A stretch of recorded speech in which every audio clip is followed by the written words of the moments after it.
काही 1 लाखाच्या वर जाते 1 लाखावर जाते तर 1500-600 मध्ये जे कमिशन देते काय अडचण नाही. आणि मध्यस्थमध्ये आज कुठल्या व्यवसायामध्ये आहे आणि एजंट याची जबाबदारी घेतो ना. कमीत कमी कोणत्या व्यापारी जर फसवणूक एजंटमध्ये सांगतो की यांच्याकडली काय याची घटना होती याला होती याला ती जबाबदारी काढतो. फायद्याचं आहे. कायद्याचे 1500 घेतले चालत पण ते शेतकरी बंधूंनो, जर कोणाला खरेदी करायची असेल तर व्हिडिओ बघून तुम्ही येऊ शकताय. दावणीत असते स्क्रीनवरती आपण नंबर दिलेला आहे. फोन लावून येऊ शकता. हा बाजार सोमवारपासून बुधवारपर्यंत असतो. कधी फोन करून येऊ शकता.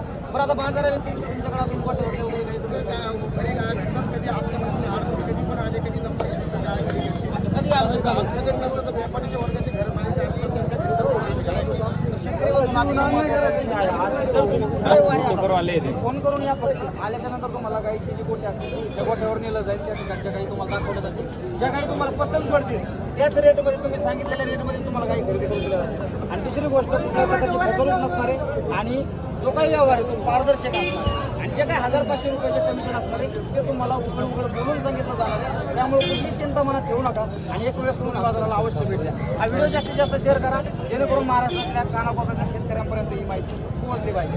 परत भेटू अशा एका सुंदर व्हिडिओमध्ये. नमस्कार.